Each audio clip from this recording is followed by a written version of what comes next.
Hello, my name is Lucas Merrick, 40 years old, living in Seattle, Washington. I am the Chief Financial Officer of Merrick Industries, the corporation my father, Grant Merrick, built from scratch. It sounds powerful, but the truth is I'm only a figurehead. My father, he controls everything. I'm just a puppet in his hands, a faint shadow under the dazzling aura of the Merrick family. I'm not the strong type. I know that. I don't have my father's commanding presence, nor the sharpness of my younger brother, Andrew, and I certainly don't have the confidence to stand up to them. I'm just Lucas, the husband, the father who tries to fulfill his duties but always feels like he's falling short. Every morning as I stand in front of the bathroom mirror, I look into my tired eyes and ask myself, what am I doing with my life? But then I think of Sam, my son, and I know I have to keep going for him. Sam, my son, 12 years old. He's so smart that sometimes I feel like I can't keep up with him. Sam has messy brown hair, bright eyes that seem eager to explore the entire world, and a fierce passion for technology. Last year, Sam won first place in the school's robotics competition, and I still vividly remember the way he ran to me, hugging me tightly, beaming with joy. Dad, I did it. In that moment, I felt like a real father, not the failure my father always said I was. But my father, Grant Merrick, never sees those things.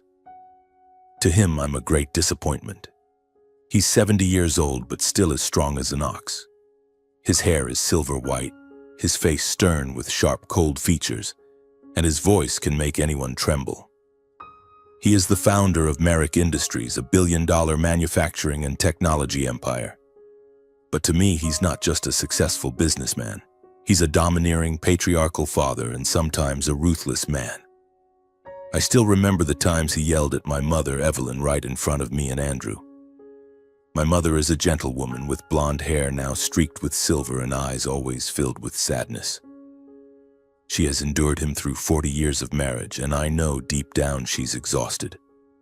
Once I saw her sitting alone in the living room holding a glass of wine, her eyes brimming with tears. I wanted to run to her, to hug her, to tell her that I understood, that I too was living in my father's shadow. But I couldn't. I was too weak, too afraid. Andrew, my younger brother, is a different story. At 35, Andrew is a younger, sharper version of our father. He's tall, handsome, with a smile that can instantly win people's trust. But I know, behind that smile lies cunning. Andrew is the vice president of Merrick Industries, and our father always sees him as the true heir. Andrew has vision, my father would say right in front of me. And you, Lucas, you just sit behind a desk and sign useless papers. Those words, though I've heard them hundreds of times, still make my heart ache. I don't hate Andrew. Perhaps deep down I'm just jealous. He has everything I don't.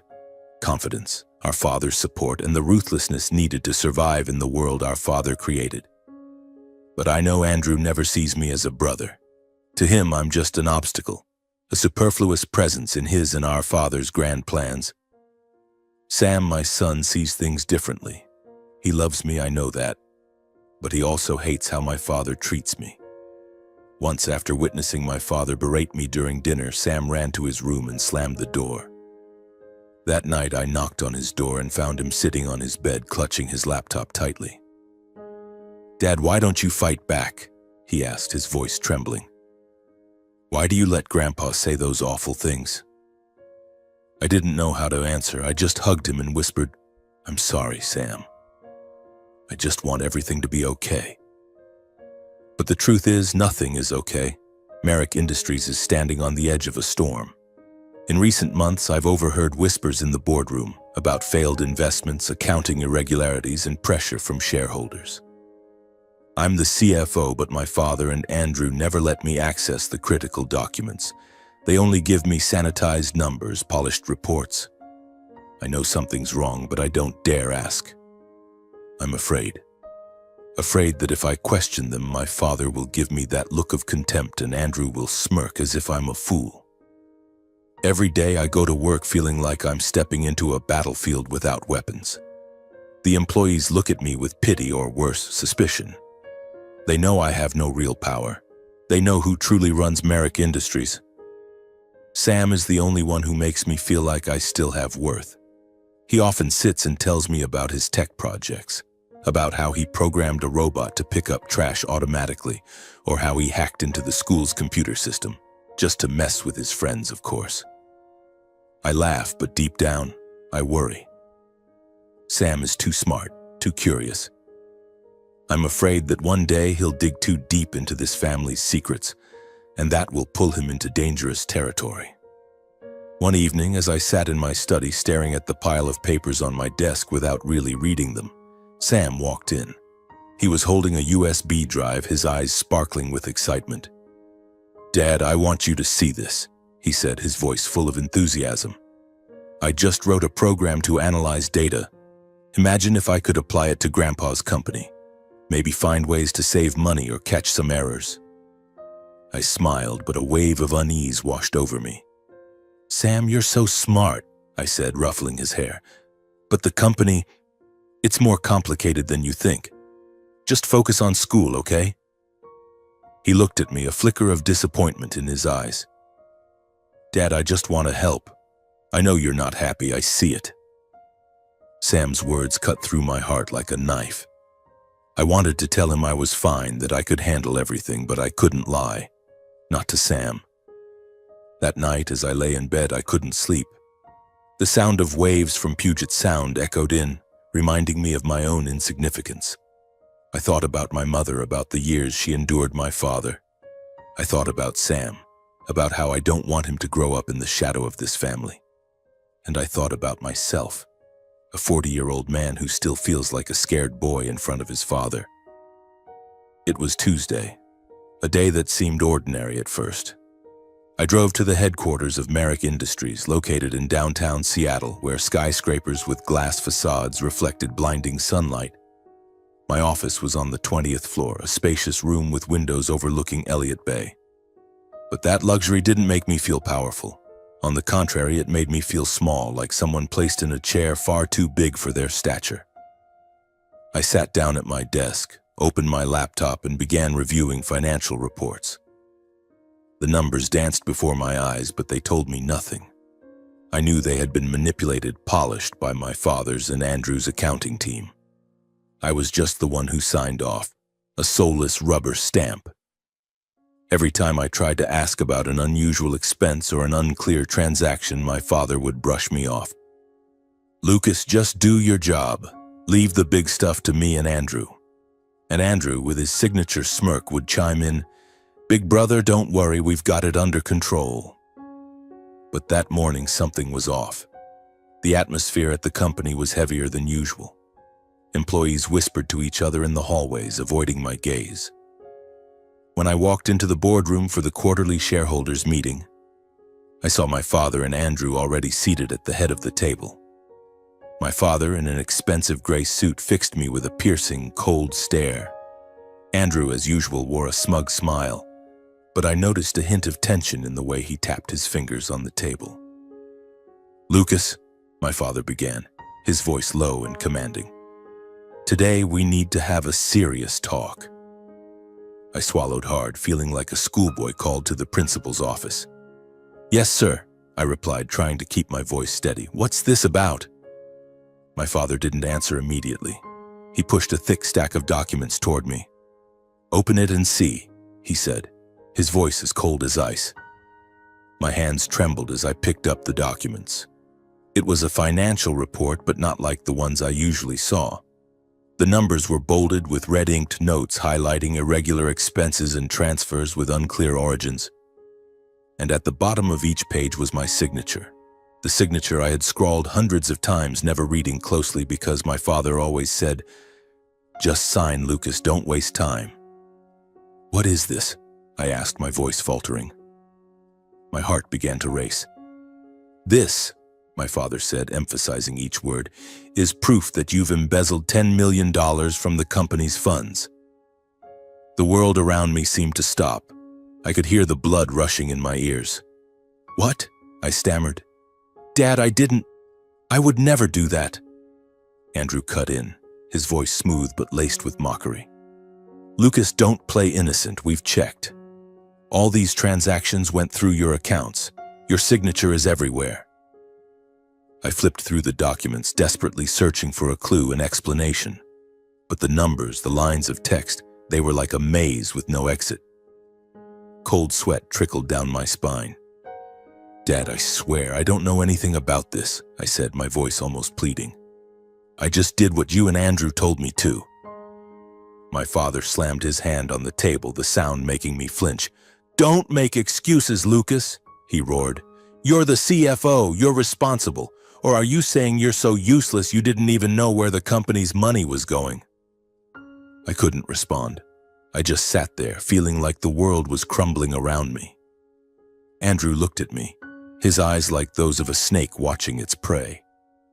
"Lucas," he said, feigning concern, "if you confess, we might still salvage the family's reputation. Don't let this go any further." I wanted to scream, to slam the table, to run out of that room, but I couldn't. I just sat there, my mind blank, feeling like a trapped animal. My father stood up, glaring at me with utter contempt.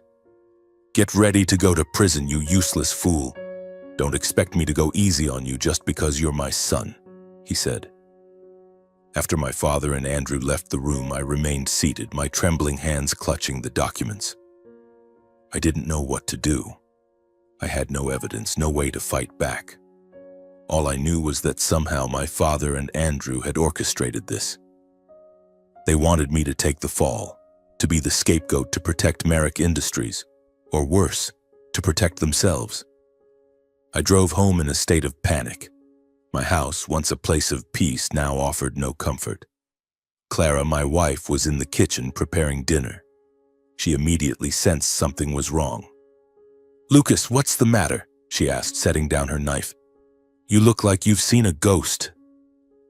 I told Clara everything, every word my father said, every glance from Andrew. She listened, gripping my hand tightly.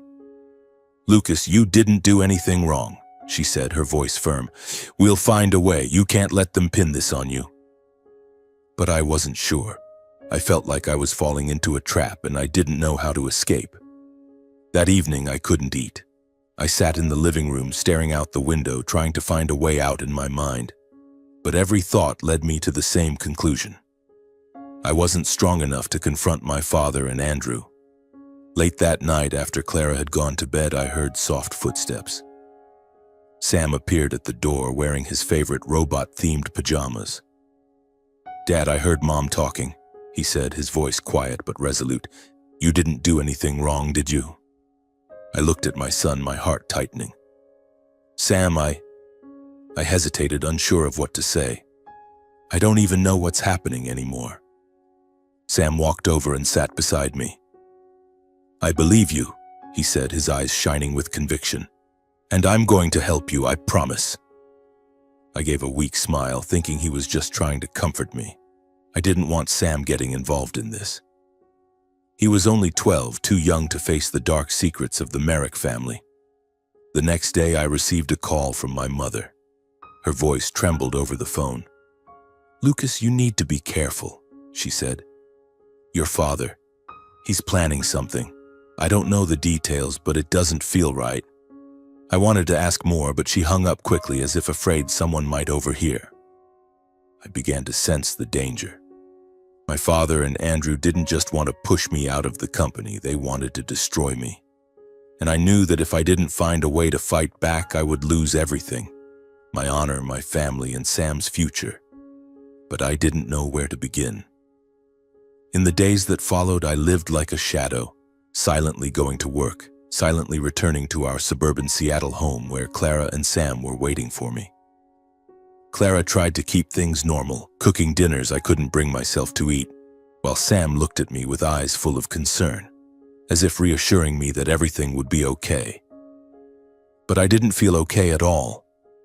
I was just Lucas Merrick, a weak man trapped in the shadow of his father. There were only a few days left until I had to appear in court to defend myself. The subpoena had arrived at our house the previous week, like a cold dagger plunged into my heart. Since that day, I had barely slept. Night after night, I sat motionless in my study, the desk lamp casting light on the stack of documents my father had thrown at me, trying to dissect every detail, searching for a tiny loophole, a faint glimmer of hope in the maze of numbers and signatures. But it was futile. My father and Andrew had been too meticulous, too ruthless. They had set up a perfect trap, turning me into a flawless scapegoat. Every financial report was expertly forged, and the transactions I knew nothing about bore my signature.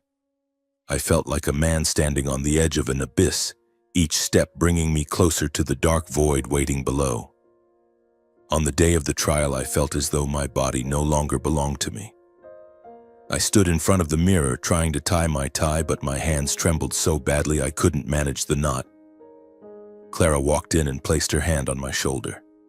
"Lucas, you'll get through this," she said, her voice steady. But her eyes couldn't hide her worry. I gave her a weak smile, not wanting her to see how terrified I was. The trial took place at the federal courthouse in downtown Seattle. As I stepped into the courtroom, the cold air made me shiver. The polished wooden benches, the harsh fluorescent lights, and the murmurs of the people present, all of it weighed heavily on me. My father, Grant Merrick, sat in the front row, his expensive gray suit doing nothing to mask the icy glint in his eyes. Andrew, my brother, sat beside him, wearing the smug smile I had seen 100 times before. They were predators, and I was their prey. The judge, an older man with a stern face, banged his gavel to call for order. My father's legal team, the most expensive lawyers Merrick Industries could hire, stood up to present their case. They produced stacks of documents, financial reports with my signature, bank transfers to foreign accounts I knew nothing about. "Lucas Merrick," the lead attorney said, his voice as smooth as a snake's, "has embezzled $10 million from company funds, causing severe damage to Merrick Industries and its shareholders." I sat next to my lawyer, an old college friend who was the only one willing to take my case at a fee I could afford. He tried to defend me, questioning the authenticity of the documents, but I could see he was up against an army. Andrew was called to the witness stand, and with his handsome appearance and convincing tone, he spun a meticulously crafted story. That I had secretly siphoned off funds, that I had abused my position as CFO for personal gain. "I'm deeply sorry to say this," Andrew said, feigning a sigh, his eyes lowered as if he were genuinely heartbroken. "But my brother betrayed our family and the company." I wanted to scream, to stand up and shout that it was all a lie, but I couldn't. I just sat there, feeling the world collapse around me. My father looked at me, his gaze saying, "You deserve this, Lucas. You've always been a failure." I bowed my head, my breathing heavy as if the air in the room was being sucked away. As my lawyer prepared to call me to the stand to defend myself, a small but resolute voice rang out from the back of the courtroom. "Your Honor, I have evidence." I turned around, my heart pounding. Sam stood there in his school uniform, his brown hair a mess and his eyes blazing with determination. Clara stood beside him, trying to pull him back, but Sam shook her off and stepped toward the judge. "I'm Sam Merrick, Lucas Merrick's son. I have evidence proving my dad is innocent." The courtroom erupted into chaos. My father shot to his feet, his face red with fury. "What is this kid doing here?" he bellowed, his voice trembling with anger. "This is no place for children." Andrew frowned, but I saw a flicker of panic in his eyes, something I had never seen before. The judge banged his gavel, calling for order. "Young man, you say you have evidence?" he asked, his tone serious but not harsh. "Explain yourself." Sam took a deep breath and stepped forward, holding a small USB drive. "I have video footage and documents proving that my grandfather, Grant Merrick, and my uncle Andrew set my dad up to take the blame." I felt the blood freeze in my veins. "Sam," I whispered, trying to stand, but my lawyer held me back. Clara looked at me, her eyes full of worry, but I knew there was no stopping Sam now. He was determined, and in that moment I realized that Sam wasn't just a curious boy. He was 100 times braver than I could ever be. Sam began to speak, his voice clear and steady, not at all like that of a 12-year-old. "I love technology and I mess around with it sometimes," he said, his eyes scanning the courtroom. "A few months ago, I secretly installed a mini camera in my grandfather's home office. I didn't mean any harm, I just wanted to see how he worked, thinking, Maybe I could learn something from him. The courtroom fell silent, every eye fixed on Sam. My father clenched his fists, his face paling. Andrew started tapping his fingers on his chair, a nervous habit. "Last week," Sam continued, "I reviewed the footage from the camera. I overheard a conversation between my grandfather and Uncle Andrew. They talked about framing my dad, saying he was the scapegoat to save the company from an investigation. I saved that footage here." Sam held up the USB drive as if it were a sword, but Sam wasn't done. "I also found important documents," he said, his voice brimming with confidence. "One day when Grandpa wasn't home, I sneaked into his office. I knew he had security on his computer, but I hacked into it." Sam hesitated for a second, as if aware that this action could get him in trouble. "I learned how to crack passwords from the robotics club. I found emails and internal accounting files proving that Grandpa and Uncle Andrew falsified the books to frame my dad." The courtroom buzzed with murmurs. My father stood up again, his voice nearly a shout. "This kid is lying. He's just a child. How could he possibly hack my computer?" But the judge raised a hand, motioning for him to sit down. Sam handed the USB to the court clerk and a large screen was set up. When the video played, my father's voice echoed, cold and ruthless. "Pin it all on Lucas. He's useless. Let him take the fall for us. I told the accounting team to manipulate the numbers. His signature is everywhere. No one will suspect a thing." Andrew's voice followed, smug and assured. "All right, Dad. I'll make sure the board believes Lucas is the traitor.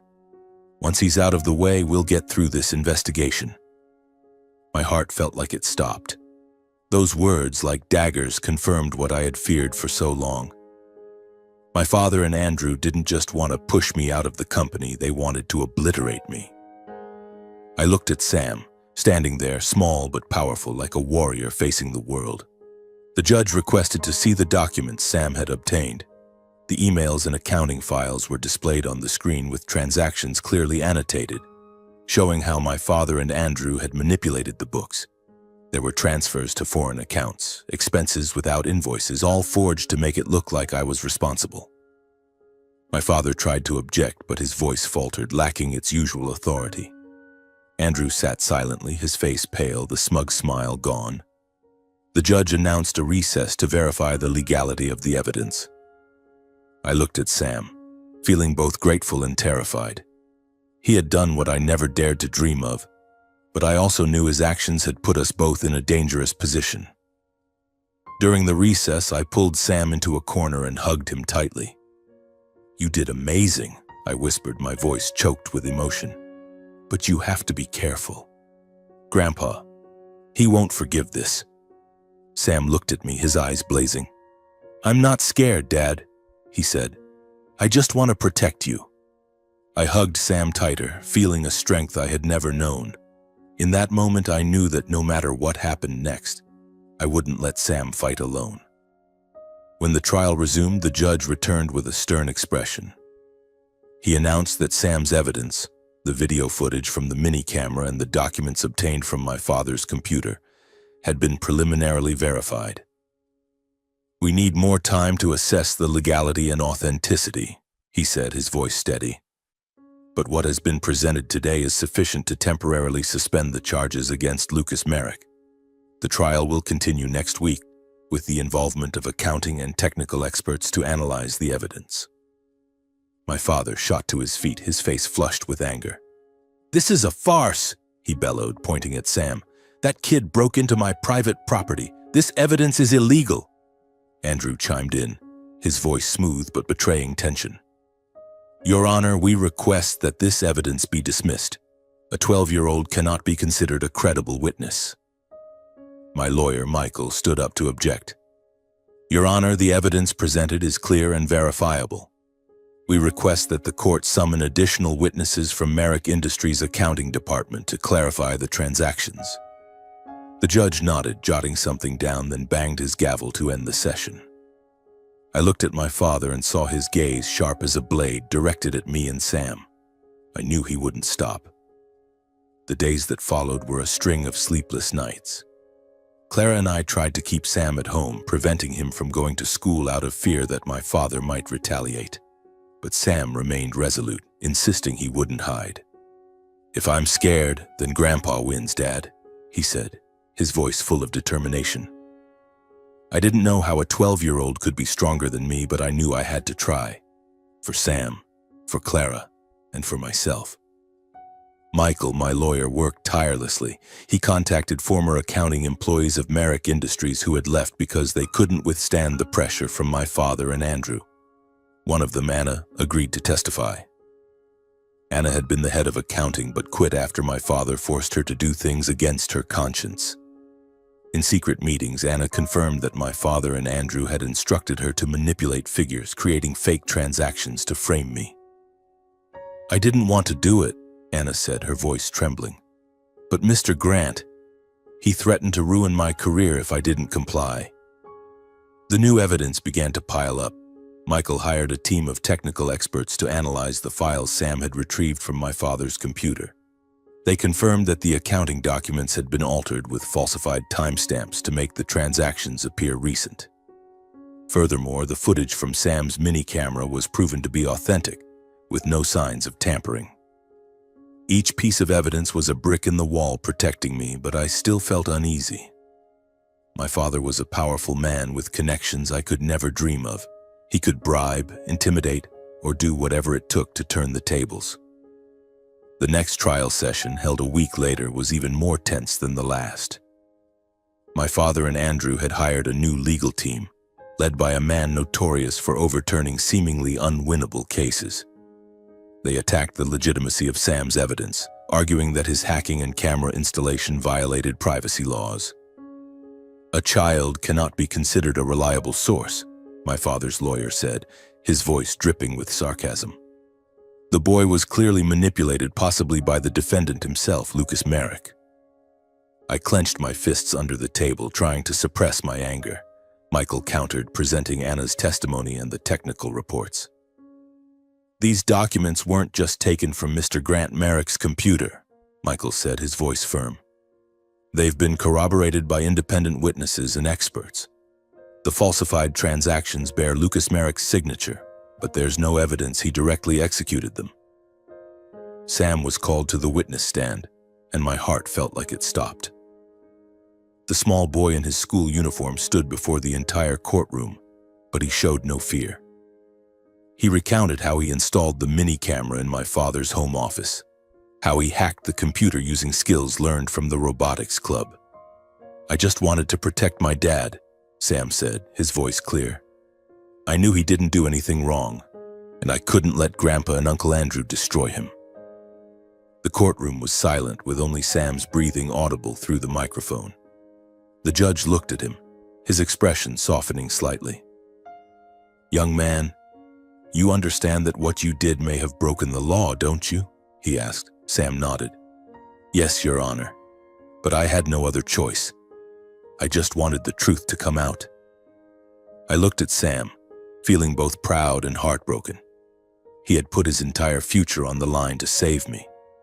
I wanted to run up and hug him, to apologize for not being strong enough to protect myself. But I could only sit there waiting for fate's verdict. In the subsequent hearings, the tide began to turn in my favor. Anna testified, detailing how my father and Andrew coerced her into falsifying records. The technical experts presented their analysis, showing that the fake transactions originated from Andrew's computer, not mine. My father tried to argue back, but his voice lacked its former authority. Andrew was almost silent, his gaze distant, as if he knew the game was over. Finally, on the day of the verdict, the judge stood, his voice ringing clear in the courtroom. "Based on the evidence presented, the court finds that Lucas Merrick is not guilty of embezzlement. The charges against him are dismissed. Instead, the evidence indicates that Grant Merrick and Andrew Merrick orchestrated a scheme of financial fraud, manipulating records to frame Lucas Merrick." The courtroom buzzed with murmurs. I felt as though a ton of weight had been lifted from my chest. Clara gripped my hand, tears streaming down her cheeks. Sam ran to me, hugging me tightly. "Dad, I knew you'd be okay," he said, his voice choked with emotion. My father and Andrew were led out of the courtroom in handcuffs. My father gave me one last look, his eyes no longer filled with contempt but with an emptiness, as if he couldn't believe he had lost. Andrew kept his head down, avoiding everyone's gaze. They were charged with financial fraud, facing prison time and massive reparations to Merrick Industries. As we left the courthouse, I hugged Sam and Clara, feeling as though I had been given a new lease on life. I had reclaimed my honor, not just for myself, but for my family. But above all, I knew this victory wasn't mine. It belonged to Sam, the 12-year-old boy who had bravely stood up to an empire to protect his father. More than a year has passed since the trial ended, and I stood at the window of our suburban Seattle home, looking out at the small garden where Sam was tinkering with a homemade robot. He laughed loudly as the robot wobbled while picking up a fallen leaf, and I couldn't help but smile. For the first time in years, I felt a sense of relief, as if the invisible chains that had bound me for so long had finally been broken. The trial was over. The truth had been revealed, and I, Lucas Merrick, was no longer a criminal in anyone's eyes. But more than that, I was no longer a prisoner of myself. The official verdict for my father, Grant Merrick, and my brother, Andrew, was announced on a cold autumn morning. My father was sentenced to 7 years in prison for financial fraud and manipulating records, along with a massive fine to compensate Merrick Industries. Andrew received a 5-year sentence as an accomplice. I wasn't at the courthouse when the verdict was read, but Michael, my lawyer, called to tell me about it. "They didn't say a word, Lucas," he said. "Grant just sat there, silent, and Andrew kept his head down. They probably knew there was no way out." I didn't feel vindicated. Instead, there was an emptiness. My father had once been the man I feared and longed for approval from. Andrew was my brother, whom I had hoped would see me as family. But they had chosen their own paths, and I couldn't change that. All I knew was that from now on I would live for myself and the people I loved. Merrick Industries, after the storm, descended into chaos. The board of directors wanted me to stay, even offering me the position of chairman to lead the company through the crisis. They said I had proven my integrity and resilience, that I was the right person to rebuild the empire my father had left behind. But every time I stepped into my old office, I felt suffocated. The glass walls, the endless meetings, the scrutinizing stares, they all reminded me of the years I spent living in my father's shadow. I knew I didn't belong there. One evening, I sat down with Clara and Sam and shared the decision I had been mulling over for a long time. "I want to resign," I said, my voice soft but certain. "I'm not cut out for the cutthroat competition, the scheming, or the power struggles. I want to do something that's truly mine." Clara took my hand, her eyes full of support. "What do you want to do, Lucas?" she asked. I smiled, feeling like I was 20 again when I still had dreams my father had crushed.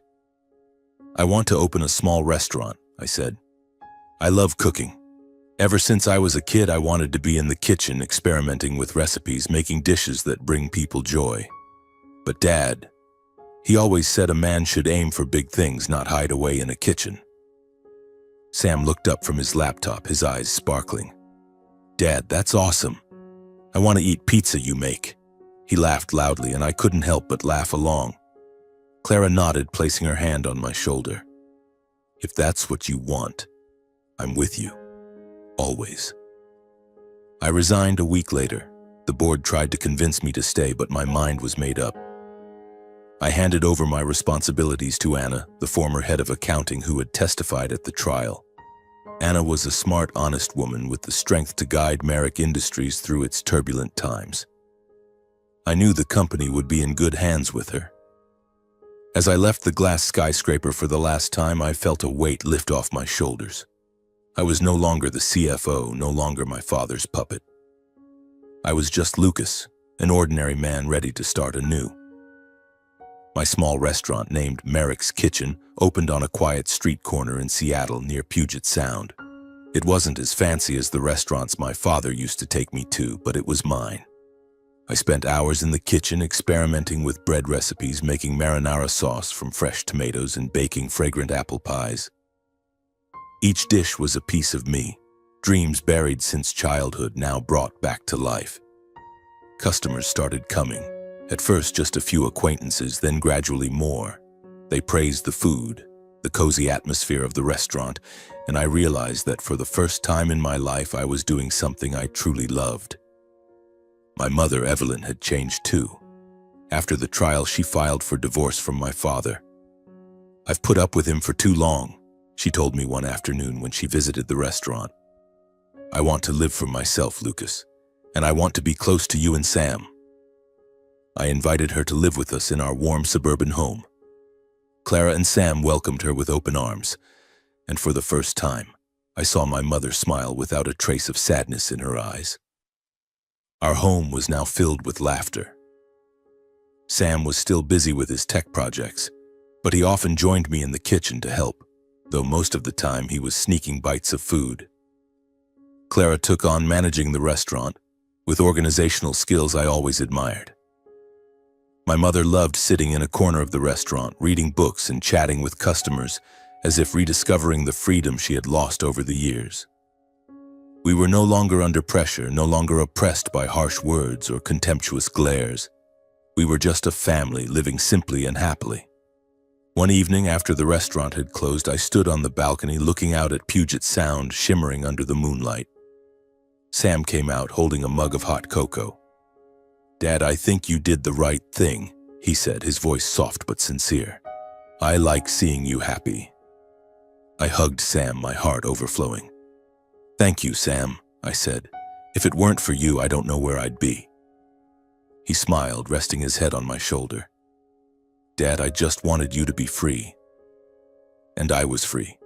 No longer my father's puppet, no longer a shadow of Merrick Industries.